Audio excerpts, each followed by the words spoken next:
Welcome to the podcast today. My name is Douglas Gabriel, and today I'm going to be talking about a question that was asked by some subscribers and an invitation that had come, as well as from some other quarters. The question of the root of Steiner's philosophy of freedom, the philosophy of spiritual activity, has arisen.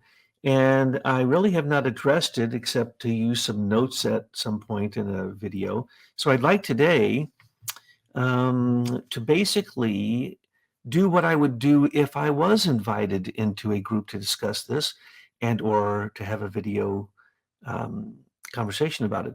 So I'm going to do what I like to do, which is give a summary myself of what I think of it, and basically going towards the heart of the matter, the real core.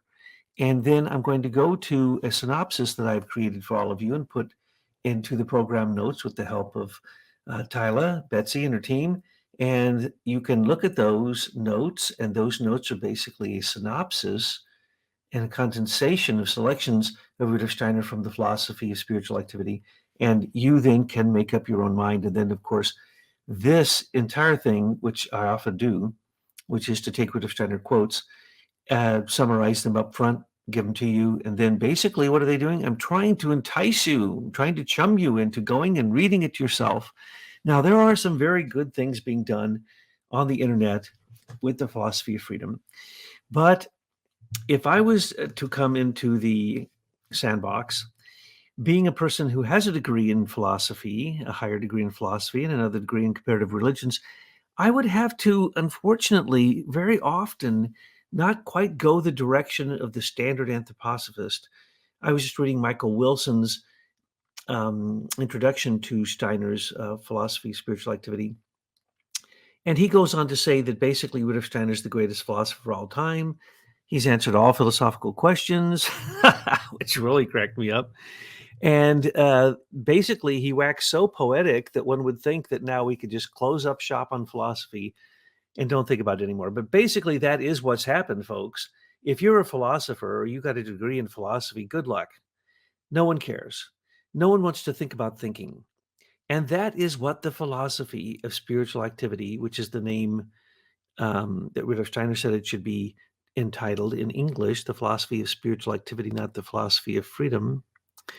What it really is it's a book that tells you about who you are and the way that you determine who you are and what you can know. And it all starts with thinking.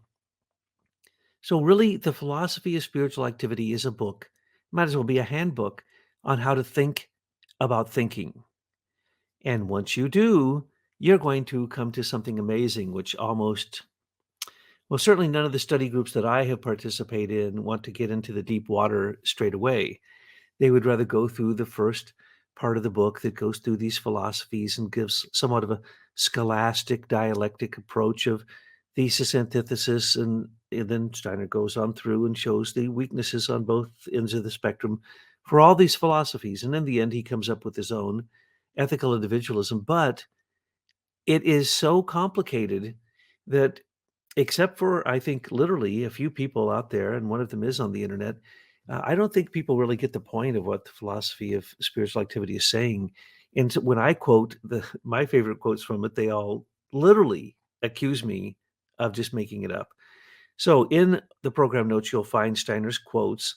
The only thing I've done is arrange them according to thinking and feeling so that you'd have somewhat of a measured path, a gradual path, a set of stairs, rungs on a ladder that you can just simply climb philosophically and think about each one of these components. One would literally have to say this is not a philosophy, and these are not components that have been won by syllogistic reasoning. No, this is a new way of looking at the individual's I am, looking at their I am. In other words, thinking about thinking. Nowadays, they call it objective viewing, but they certainly don't have the nuance that comes with philosophical understanding of what this type of thinking about thinking is really entails. Because objective viewing can happen for a variety of reasons, which has nothing to do with individually controlled consciousness. But if you are on the path towards the spiritual world, they tell you you should start in thinking. and then go to feeling, and then go to willing. Well, in the philosophy of spiritual activity, uh, Rudolf Steiner tells us, but he doesn't tell you until he takes you through this laborious process of thinking, and all these different philosophies and all the reasons they don't work. And pretty soon, by the time you get to mid part of the book, as I was just reading someone's review on it, their brain exploded, and it was like Steiner took a drug, and he just stepped across the threshold and started saying things that basically are assumptions, which are fantastic and true, but they are assumptions based upon faith. And then he even explains here, um, and I'll go through the exact quotes so I won't be misquoting Dr. Steiner, but essentially what he's saying is that in thinking, and he says this in many places, you'll find elements of feeling and will. So pretty soon he starts talking about the will, but he doesn't really define the will in the philosophy of spiritual activity. But out of the will comes intuition, as we all well know in all of the rest of his teachings. And that's the part that I probably would be kicked out of the group for. I would be bringing in all the ancillary information because that's what's going to illuminate this. It's very much like knowledge of higher worlds. He presents all the information there, but it's so compact, it's so dense, it's so blunt that if you don't stop and meditate on some of these sentences, you shouldn't go on. And what will really happen, as we've been pointing out in talks relating to Rudolf Steiner's work, Knowledge of Higher Worlds, and its attainment, as well as Stages of Higher Knowledge, and other works showing that Steiner said that we should be in three stages: either the stage of preparation, and in my opinion, that's what the philosophy of spiritual activity is. It's the stage of preparation, moral preparation. And then there's the stage of enlightenment, where you all of a sudden wake up, just like the lady who reviewed Steiner's philosophy of spiritual activity. And she says that and Steiner jumping over the threshold and talking about all this exploded her brain. Um, well, that's true, because the second you go into thinking about thinking, you're going to have to start bringing in all kinds of other ideas, like thoughts are frozen electricity. Electricity runs as electrostatic and electromagnetic energy and electrogravitational energy throughout the whole cosmos. And we bring it in through thinking, feeling, and willing. And so when you start linking up the hierarchies, the soul development, the development of the different ninefold aspects of the human being, all of this will make perfectly good sense.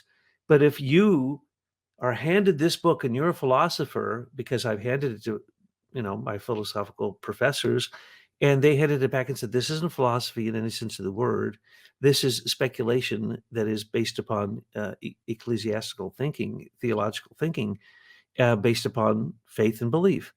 And I say, okay, but did it open you to any thoughts? And they say, oh, yeah, this is a really fascinating way to just walk right into the spiritual world. But, they reacted with a knee jerk reaction when they got to certain places where Steiner makes a priori assumptions, which I could read a dozen of them here, but I'll do that in a minute. So we have to just take philosophy of freedom, in my opinion, as the spirit of what he is trying to get across. And what he's trying to get across is that in thinking are elements of not only imagination, and it's always moral imagination, but there's also moral inspiration and moral intuition, and specifically intuition. And he specifically says that thinking alights as intuition of love, an intuition of love. He says it literally needs to be drenched in love for it to actually be an intuition, and that intuition will tell you what to do because you will have experienced the intuition and seen into, and he literally uses spirit, into the spirit, but he also insinuates all the time the spiritual world. But you'll see into the spiritual world, you'll see their ideals, they'll inspire you, and it will enter into your will as an intuition. And that is the higher nature of thinking about thinking, which brings you to the only real knowledge that we can have. And that is knowledge of our own self. But the good news in the philosophy of spiritual activity is that what is inside of you and what is outside of you are one and the same. The same laws that work as we'd see them almost as universal laws in the outer world of creation.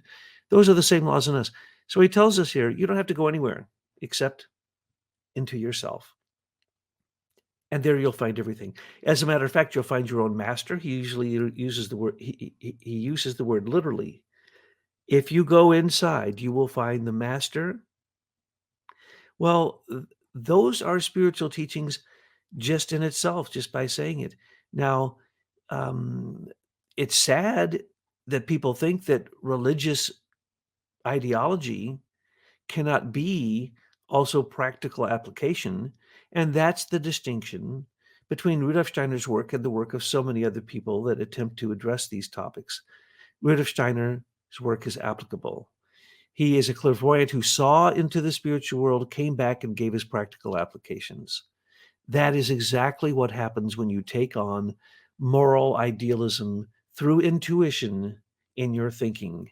And when you do, you can accomplish what Rudolf Steiner wanted, which was, first off, we must remember that Rudolf Steiner's teacher told him to go out and study the philosophy of Fichte and to understand what Fichte said about human willpower. So when you do, like Rudolf Steiner did, then you have to ask questions about duty, freedom, grace, the will of the divine, the will of the individual, falling away from the will of the divine, what we'd call fallen hierarchical beings. All of these questions instantaneously arise, and almost no one answers them. And you're not going to answer them in a book strictly on philosophy, like Rudolf Steiner's Riddles of Philosophy. It's more in the standard form of a philosophical work, because he looks at the thoughts of these different thinkers and he builds up, and then he puts forth an idea, a theory, a philosophical theory. And his philosophical theory, no matter how many times you read that book, you're not going to really understand it unless you go to his other works and find out that he's talking about a specific being named Anthroposophia, and that the growth of human intellect and philosophy, the development of philosophy, is the biography of this being called Anthroposophia. So, whether it's in the philosophy of spiritual activity or any place else, Rudolf Steiner is always going to address the beingness. Who are the beings behind your thinking? Who are the moral beings behind your intuition? Who are these beings? And this is what he gives in his cosmology. And his cosmology is the pervasive theory of everything that goes beyond philosophy. So in a way, Michael Wilson is correct to say that Steiner's philosophical approach in the philosophy of spiritual activity solves all philosophical questions. Yes, they do, but they solve them through faith, even though when we start off as anthroposophists and students of Steiner, we aren't asked to have any faith. He says, prove it all. But as we go through and we study these things and we look at their application, and then we spend years, decades applying them, then we can know that these truths are in fact valid, and then it gives you somewhat faith in the other things Rudolf Steiner is saying. So we're not saying, oh, philosophers, just have faith that Rudolf Steiner knows all of this, because no philosopher that I've met will accept this book as a philosophy. It is, as Michael Wilson says in his review of the book, it is a way of life. And that is what anthroposophy is. But anthroposophy is also anthroposophia. It is a being. It is the being that is developing, and anthroposophy is helping that being grow, the being of wisdom. And to get into that, you find the true nature of what Steiner is talking about in his book, The Riddles of Philosophy, which he's saying is the being of Anthroposophia. But he never once mentions her name. So Steiner can go and wax poetic about so many things, but the core of it, when translated, like I'm going to translate the core of this for you in a couple sentences, and I believe that it's really, that's all there really is to it. All you have to do is go to the Philosophy of Freedom and put in a search, and the search parameters, look for the words love or intuition also. But if you look for the words love, you will see that he says, while I'm acting in ethical principle, while I'm acting, an ethical principle moves me to the extent that it can live within me intuitively. It is united with love for the goal that I wish to realize through my action. My action becomes good if my intuition, steeped in love, stands in the right way in the intuitively experienceable world continuum. Now, what is a world continuum and intuitively experienceable world continuum? Later, he says that you're totally in charge of your intuitive capacities for knowing and that you are your own master. You can go within and know all of the higher ideals that one can attain through what he calls moral imagination, but not in this text, moral inspiration and moral intuition. And so he says, to live in love of action and to let live in understanding of the other's will is the fundamental maxim of free human beings. In other words, what's he striving for? Freedom. How do you get there? Love of action and love in your thinking. And love alights as an intuition in your thinking initially. So when you're having higher moral thinking, moral imagination, it's called, it is love that you are contacting. Well, who is the being of love? Well, you could say it's the being of the seraphim, but the seraphim are the highest rank of the nine hierarchies, who are all one hierarchy, and they answer to the Holy Trinity. And the Holy Trinity has a being, the second being, the Logos, who is the being of love. So, in essence, he's saying that your higher I here, your higher capacity for intuition to know anything, is really if you love it. And we can walk you through this process, because what he's doing here is he's not walking your brain bound, and he tells you point blank, I can't take your brain bound thinking into this world of the ideal of ideas, the ideal world where intuition resides, because there are no sense bound thoughts there. But he also tells you that when you have these higher thoughts, they're not just yours, they're shared with everyone. But when you personally color them with your individual personality, with the way that you mix it in with other things, then it's adding to the collective understanding of that thought that you can share with other beings. So there's a multiplicity of perceptions of the thought, though that archetypal thought is one. Well, this is sheer Platonism. This is Neoplatonism, and it's also Thomism. It's Thomas Aquinas says the same things, but he gets away with it because he says that it's ecclesiastical philosophy. It's not a logical, syllogistic, Aristotelian 10 category oriented philosophy. So I think that the philosophy of spiritual activity is a great, fantastic book. I just wish I'd meet someone who understood it. It's kind of like Gandhi said. He totally believes in Christianity. He just hasn't met one yet, and that's what I'm saying. I totally believe in what is in the philosophy of spiritual activity, and we're going to go through it right now and highlight it to demonstrate and to illustrate and to verify what it is that I was telling you earlier.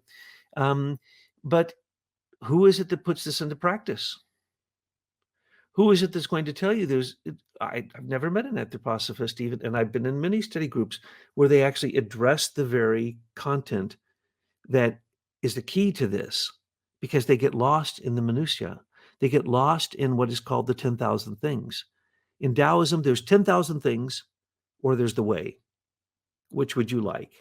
You can get lost in the 10,000 things, and I didn't in this summary. I went straight for only the philosophical foundational points that one could say, oh my goodness, each one of these is a major step that Steiner's taking is philosophically. But let's remember, he's not just taking your thinking there. He doesn't even want your brain-bound thinking. You don't want your lower thinking. You have to have a moral impulse behind your thinking. And when you do, then you're going to have a feeling that's going to be inspiring, and you're going to actually see intuition light up. And just to define intuition, intuition by its nature works through the human willpower. And it's basically receiving the grace of God. It is becoming the tool of God, the eyes, the ears, the hands of God, or the divine, however you wish to define that. And so the distinction between human free will and divine grace, this is the part that they'd kick me out of the study group for. Guess what? Yes, you have freedom, but the only freedom you actually have as a spiritual being are two.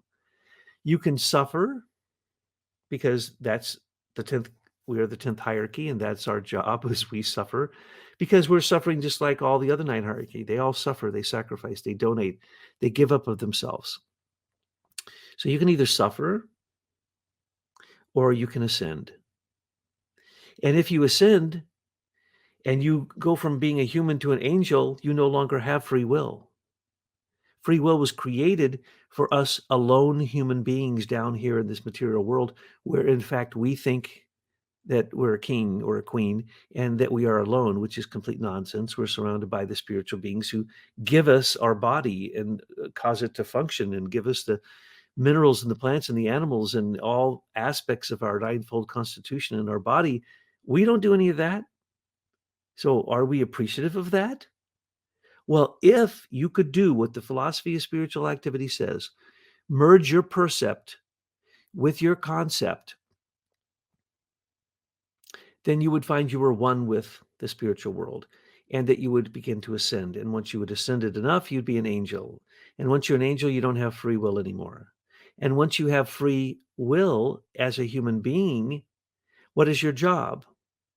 To have complete freedom to love. Not love, as Fichte points out, through duty, through nation, through family, through religion. No, none of that. That isn't the fulfillment of your freedom. That's obligation, that's duty, that's being basically made to do it out of. So, but when do you really have freedom and love? When you love somebody that you don't love, when you love somebody that isn't like you, when you love that neighbor or the like the Good Samaritan, the person that's in the ditch and by the street, and you have no connection to them, not family by blood or by work or by nation or by even religion, and that is a true act of freedom. So, how many acts of freedom does a human being actually do?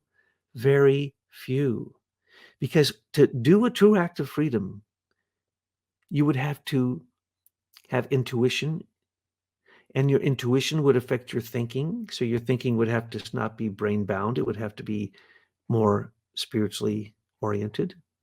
It would have to be an inspiration in your feelings, not just your own personal likes and dislikes. It'd have to be beyond that. It would have to be love flowing through you where, it's infinite love and it's not you because it's flowing through you and you're not holding on to it. Or it can be come into you through intuition, which is when you act. And as you're acting, you know that what you're doing is right. And you start, if you have true moral imagination, moral inspiration, moral intuition, as you're doing that act, which is really the divine acting through you, that's an intuition. And 100% that it is correct. So, how do you know that? Well, that's when, through freedom and love, you decided to do something that was part of the will of the divine. And then all of a sudden, you move into a state of ascension and you no longer have freedom. And that's the sad news. And that's something that nobody in these groups ever wants to hear. At a certain point, we give up free will.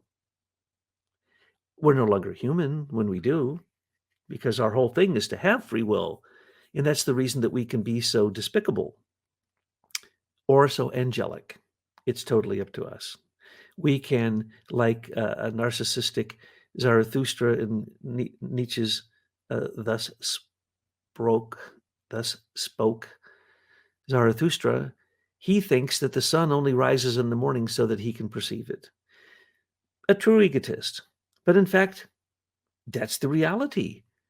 Our percepts and our concepts, what you perceive is really a merging of what your concepts tell you you think you're seeing. And this is the trick of perception. And don't get caught up in misinterpreting what Steiner's saying about perception, because no one understands perception. No one. And if you try to understand perception through Steiner, you'll be doing that for the rest of your life. And personally, I'm still on that path, and I'm still trying to break down what Steiner has told us about perception so that we can actually do something with it. In our world of concepts, well, that world got created by our interaction with perception itself, which we turned into a percept, which we turned into a mental image, which then we turned into a concept. And then that concept is so far removed from reality that we are not one with what it is we're perceiving. But if we were one with what we were perceiving, as he tells us in other places, we would disenchant the enchanted elemental beings that have been almost through a spell fallen into matter and are frozen there for the use of human beings until we mature into beings who understand that everything in the world and everything in us are one and the same. So let's go to what Steiner says, because that is the biggest question of all. Now, he doesn't state this in here, but let's just be quite frank about it. Most of the statements found in the philosophy of spiritual activity, especially any ones that I've underlined here, as you look at the program notes, you can go straight to the Upanishads, the oldest philosophical works written by no one knows actually their tradition. Some say they're 10,000 BC. They came out of Atlantis. But one thing is for sure is the, throughout the whole time of the writing of the Upanishads, philosophy was developed out of clairvoyance, natural clairvoyance. And so it was accurate. But it wasn't accurate describing what we have become now in today's age. So I can literally say that some of these quotes, I can put them right next to quotes from the Upanishads, and they are one and the same, exactly, almost word for word. But that's pretty useless to someone who doesn't know how to apply it. And it's pretty useless to someone who doesn't know that tradition that it came out of. So in ancient India, Upanishads were giving you the best way to merge your I, your individual nature, yourself, with what it was you were perceiving from the outside world. And so the entire focus of the Upanishads was, how do we merge the Atman, the I am, and the Brahman, the world, the whole created world. And that's what Steiner tells us from the beginning. He says, the history of spiritual life is a continual searching for the unity between the I and the world. The unity between the I and the world. Well, wait a second. Stop right now. How many times have you heard that said? Now, name someone who's done it. If you had done that, and you have done it, or you do it soon, because it only takes a minute and it takes no preparation. I'm going to read this sentence again. If you do this, you instantaneously become enlightened. And I explained this all in the last Akasha presentation on enlightenment. The history of spiritual life is a continual searching for the unity between the I and the world. The minute, the second, the nanosecond that you accept that you and the world are one and the same, and that the only thing getting you in between understanding that and not understanding that is your own personal ego and what? Spiritual life, the history of spiritual life, your own spiritual biography. So at the point that you realize this, then you and God, or you and the divine, you and the cosmos, you and whatever you think the world out there is, the intelligent design of the world, you are one. And it can't be otherwise than that. It can't be, because you perceived it as such, you objectified it as such, and with the very thinking that the world was created, because the whole world is simply frozen thinking, or thinking that has been slowed down, you are using thinking to think about thinking. In other words, thinking about thinking is how you know who you are, but that thinking created the world. So therefore, your thinking is the bridge to merge your I am with the world instantaneously. And when that happens, perception is transformed, and perception is whatever your I am wishes to perceive, heaven or hell. That's up to you. So, right up front, again, I'm going to go to the section called Thinking, and I'm going to read a few things here so that you have Rudolf Steiner's words, because really I can say that there's no more beautiful poetic philosophy, poetic prose philosophy that you can find except Novalis, in my opinion. And it is true that I shortened some of these. I did condense them, and I made specific selections and put them in a specific order so that it would be basically a syllogism of logic, so that you could simply walk through this and say, oh, at the end of it, that's what I always intuited. I always intuited that I was God. The only difference is right now I'm created by God, and soon I'll be co-creating with God. Whatever you perceive God to be, let's call it, the whole, the unity, the source, whatever. So let's go to some of Steiner's quotes, and I'm going to give commentary on them because I always have sassy commentary for most everything. So Steiner tells us only when we have made the world content into our thought content do we rediscover the connection from which we have sundered ourselves. Now, listen to that. He said, we sundered ourselves. We came down to this earth to be alone because that's what we decided to do. And only when your concepts, your thought content is the same as the world content, which is also thinking, do you really understand where you came from and where you're going?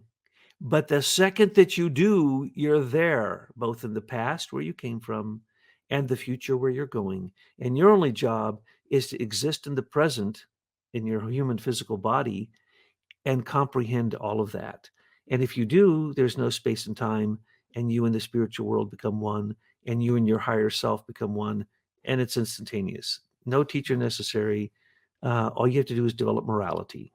Morality, that then read that one sentence, realize that you and the world are one, get your moment of enlightenment, and then get on the path of uh, initiation, which is the path to intuition. Because if you're 100% in intuition, then you are living the divine life, the highest expression that you possibly can, and you're basically doing the work of the divine on the earth, and you know it.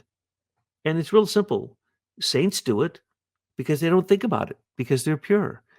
Uh, Idiot savants do it. They have knowledge and wisdom that is beyond comprehension. They don't think a thought about it. They're just one with it, right? Well, the same thing happens. So he goes on to say that when you do find this I in the world, that it is rediscovered by human beings in the fundamental riddle of their own essential being. And that's why he called it the riddles of philosophy. And philo, the lover of, Sophia, wisdom, philosophy, the lover of wisdom, the lover of Sophia. And so as we are looking for that answer to that riddle, what you'll find out is that the being of Sophia is basically who we are all going to become, whether you call it the Holy Spirit or Holy Sophia or Anthroposophia or your higher self or the Christ himself. It all aims at the same thing, and it's all going to get there from the first stages by you understanding and objectifying thought, thinking about thinking. He says the activity of this I, or I am, in the development of the world ideas unfolded through thought. Your I is only an ego, because of thought. Higher thought, folks, not lower thought.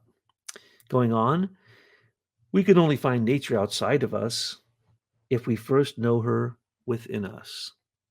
Okay, first off, I don't think the word her here is just used slightly. I believe that he is pointing out that nature is a being, and that the same being in us that creates our nature creates the outer nature, and it's one and the same being, and it is us. We just have to realize it. And so it's the same injunction he gave us before. Look within, and you'll understand without. Look without, and you'll understand within. As above, so below, as the Egyptians say.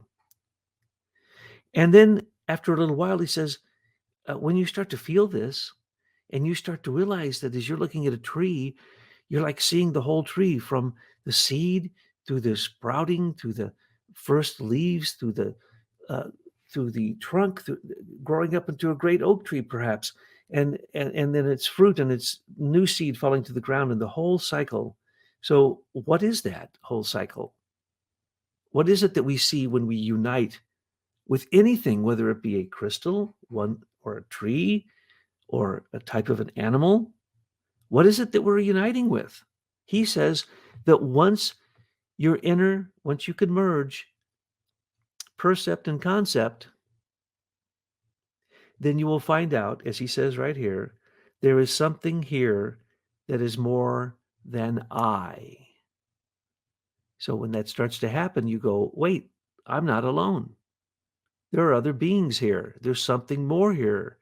And he refers to them as beings.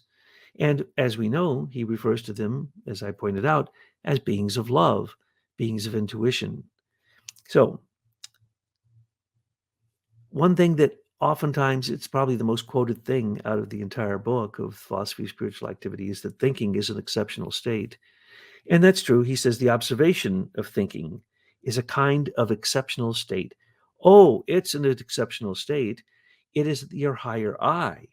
Your lower I could act like an animal and devolve, but your higher I has the capacity to be quite exceptional and go beyond even human capacities into higher capacities.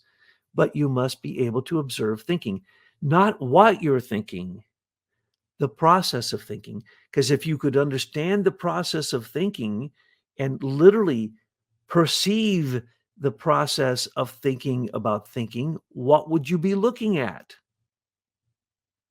Yes, God and yourself, one and the same. And he tells us this. And we have this capacity in this exceptional state.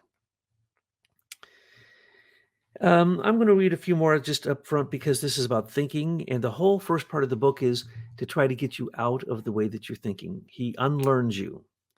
He takes you back to direct, characterized observations and asks you to make those observations again and then look at them objectively. And when you do, you're going to come up with the same exact thing because this is a science. And he says, I'm going to study this as a science. But what he doesn't say is it's a spiritual science. And what he doesn't say here is the reason he knows this is because he's clairvoyant and he already knew it before he started writing this.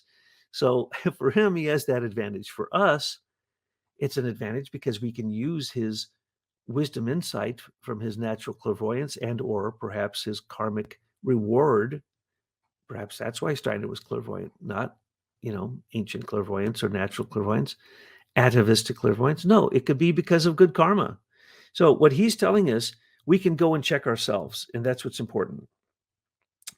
He says that the observation of thinking is the most important observation that can be made. Before anything else can be understood, thinking must be understood. Thinking is beyond subject and object. Thus, thinking is an element that leads me beyond myself and unites me with objects. But it separates me from them in the same way by setting me over against them as subject.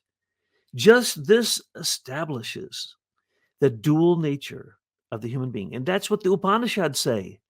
The Upanishad says, Brahman is out there and Atman is inside of us. But the second we know Atman is inside of us, it separates us from Brahman.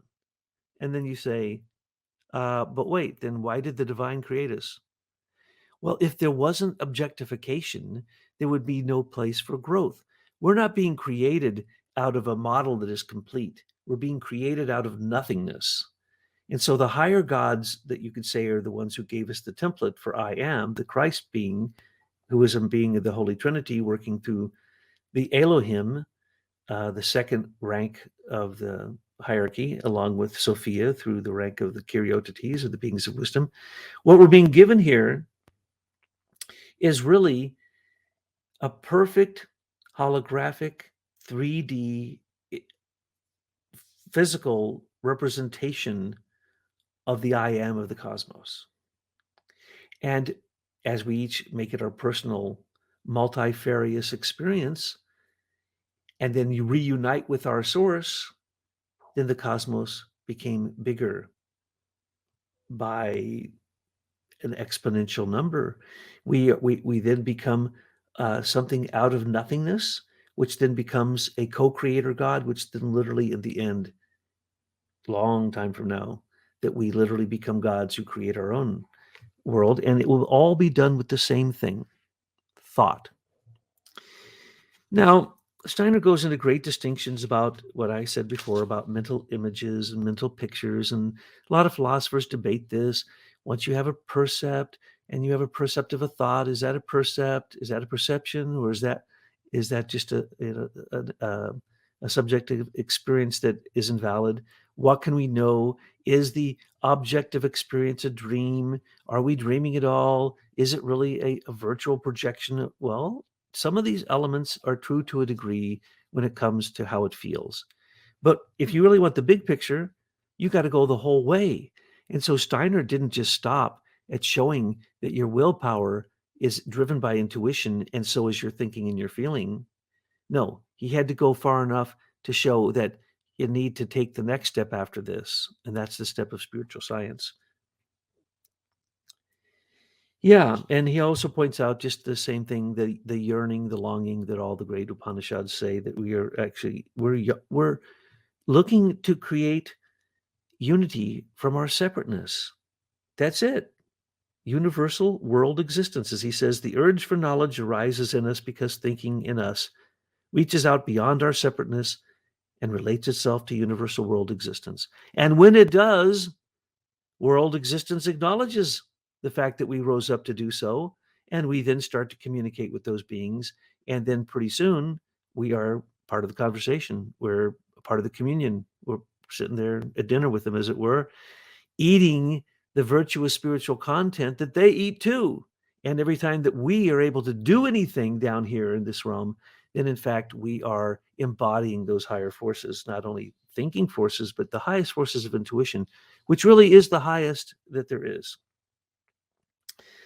Now, philosophically, I should probably read some of these, because you have to kind of accept certain things as you go along, as you're reading this. Really, this is the Grail path. Really, it's a path towards your higher self. So he says the act of knowing, or cognition, is the synthesis of percept and concept. Only percept and concept together make up the whole thing. And that is mostly where the people stop with philosophy of spiritual activity. I'm going to go further, and I'm going to share some thoughts. You will find them from that point on being underlined. And those are the ones that you really want to pay attention to, because these are the controversial ones that really show what Steiner was intending with this. It wasn't just a philosophy of freedom. It was the key to unlock your human willpower and to embody the Christ through love, so that you could have freedom to reunite with your source, so that in the end, unfortunately, you wouldn't have freedom anymore. You'd have what? Spiritual activity. And that's why he said, don't translate this book as the philosophy of freedom. For English-speaking people, it's the philosophy of spiritual activity. Freedom is spiritual activity, but spiritual activity is going to take you into a unified group of beings who are working out of love and wisdom and all the other virtues in the hierarchy. So in essence, freedom is the greatest thing we can have down here on earth, so that we could uh, basically give birth to our higher self. But in essence, it also gives us the chance to devolve as well as evolve. Going on, Steiner says, we shall call the form in which thought content first arises intuition. That's the quote that when I make in the group, they always show me the door. I'll read it again. We shall call the form in which thought content first arises intuition. Intuition is to thinking, as observation is to perception. Well, people don't want to talk about why is true thought content the will of the gods, but it is. And these are the kind of things that show the absolute profundity of what Steiner was teaching. And again, I love this phrase. This dripping down occurs with a power that flows forth in the activity of thinking itself, the power of love in spiritual form. In other words, he's saying thinking drips down. Where does it drip down from? And it's the power of love that's dripping down. And it's in a spiritual form, and it arises, we think, as our own personal thought. We don't even realize it's not even our thought. Now, we still have to have freedom, though. So if you realize that your intuitions aren't yours, where's the freedom? Well, the freedom is what you do with it. And if you have the power, what do you do with the power? And he calls this, I'll just read it. It says, if we act under the influence of intuitions, then the motive power of our action is pure thinking. The motives of morality are mental pictures and concepts. We may call this moral autonomy. In other words, that's freedom. When you actually are able to witness what it is that you're doing and you can control it and you can take responsibility for it, it's not only moral autonomy, it's basically the autonomy of your own karma because you are start to understand what is moral, what isn't moral before you do it. Because otherwise, if you had moral thinking and it was an immoral action, you wouldn't do it. So moral autonomy is based upon the precondition that you will act intuitively when you have an intuitive thought, when intuition fills your thinking. And of course, intuition then, according to Steiner, and this is a huge leap in the philosophical thinking, right away he then says, intuition is the highest motive. Well, but if intuition is a willpower, and if intuition comes from higher beings, how is it my personal motive? Aha. You need to make your motive the same motive as the divine, but you will if you are acting out of moral thinking, moral feeling, and moral willing, and out of the intuition that fills all of them. If you're acting out of that, that's the highest motive there is. In other words, you are doing the will of the divine.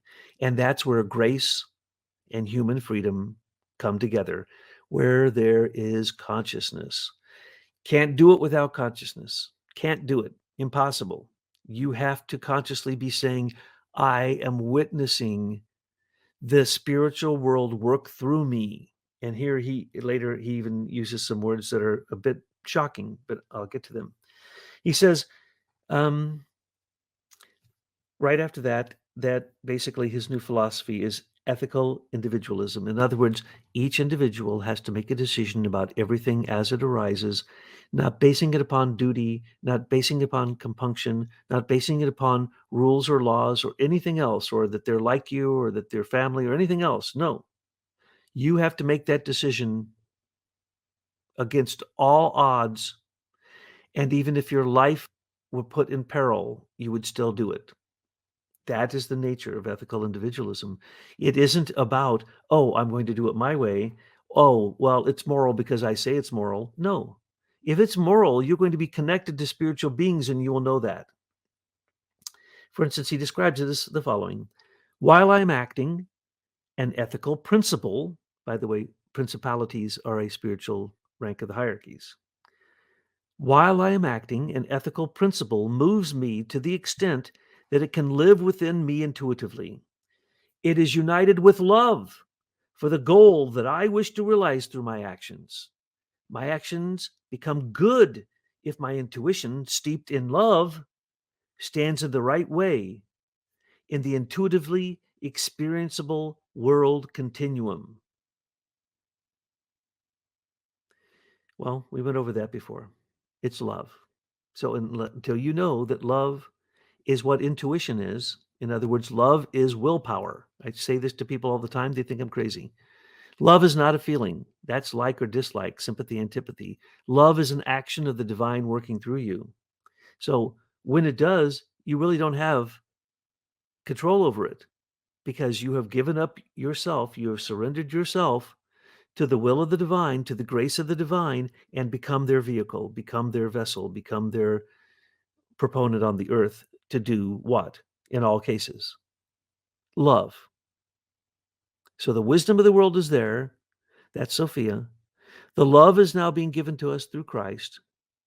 But how do you do that? You do it by aligning yourself in freedom through intuition in your thinking so that your actions are true actions of love taken out of freedom. And when you do that, you are the 10th hierarchy and you become a true human being. And at that moment, your spiritual I am, your spiritual self becomes active and alive, and you start to build the nature of yourself as an angel. And that's what love is all about. And then he says, to live in love of action and to let live in understanding of others' will is the fundamental maxim of free human beings. Now, this would be lost on most people. He says that you must love your action. Well, if you loved your action, it'd be intuitive, it'd be out of freedom. But he says that just as important is to acknowledge in the other person their free will. What if you want to love someone? Oh, I love you, love you, love you. I love you. I have to love you. You have to let me love you. And they don't want to love you. You have to allow their free will to be sovereign in themselves. So this is difficult. You cannot force love on others. You can't force your willpower upon others. And you can't, all you can do is hope that if your thought is filled with intuition and love and spurs that person on to freedom and you respect their freedom, that in fact they'll know that you're trying to help liberate them and that you're their friend. Later, Rudolf Steiner points out, and I had mentioned this, but I'm going to read it just because you can read this book 20 times and you'll never notice this line. I know I have read it 20 times at least, and I never noticed this line until recently. And here it is. We want them, well, I should probably read the whole thing. Ethical ideas spring from human moral imagination. Okay? Ethical ideas, because it's thinking, spring from human moral imagination, higher thinking. Yep. Their realization depends upon their being desired strongly enough to overcome pain and suffering. Did you catch that, folks? Don't think you're going to get to moral imagination without pain and suffering. You won't. And then he says ethical ideals. Now, ideals, he changed idea to ideals. In other words, actions. Ethical ideas are human intuitions. Why? Because human intuitions are action, they're willpower. So I'll read it again. Ethical ideals are human intuitions, the driving forces that our own spirit harnesses. We want them because their realization is our highest pleasure, which sees our own master and our own assessor in the essential individuality of each of us, seen into from all sides. So, what he's saying is ethical ideals. In other words, if you are morally doing the work of the spiritual world, you then can contact, it's your highest pleasure to contact your own master and your own assessor, that's your judge, that's like the Archangel Michael or Christ, in the essential individuality, not only of yourself, but of all of the people. In other words, you'd recognize the Christ in others, not I, but the Christ in me. Well, how about not I, but the Christ in me, and I recognize the Christ in you? And when that happens, then the I and the world are united, and the entire intent of philosophy is accomplished. And so, in fact, Rudolf Steiner does basically do for philosophy what philosophy's been trying to do for a long time. I'll close with these three statements. Rudolf Steiner says, the universal primordial being permeating all humanity thus takes hold of us through our thinking.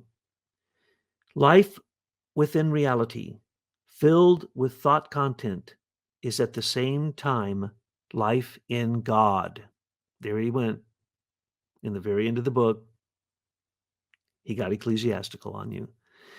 Your thought life is the thought life of God. That's what he's saying. And then he says, Again, everything needed to explain the world lies within us. So go into your own thought life, observe it. That's all you need. That's where you'll find the divine. Then he says, in intuitive thinking, human beings are also transferred into a spiritual world as perceivers. Okay, sorry, that's not philosophy. It's absolutely right, but it is not philosophy. And he can't prove that logically, and he can't prove it with the five senses or any of the brain-bound thinking. No philosopher is going to take that step. I'll read it again. In intuitive thinking, human beings are also transferred into a spiritual world as perceivers. I agree with that 100%, and that is the key to philosophy. But that's the reason I'm no longer a philosopher, because I went to religion, because that's the only way you can explain these more complicated things. And then the last quote I'll share with you is, therefore, it seems to me that whoever can adopt the point of view of this book in earnest will not stop short of entering the world of spiritual perception.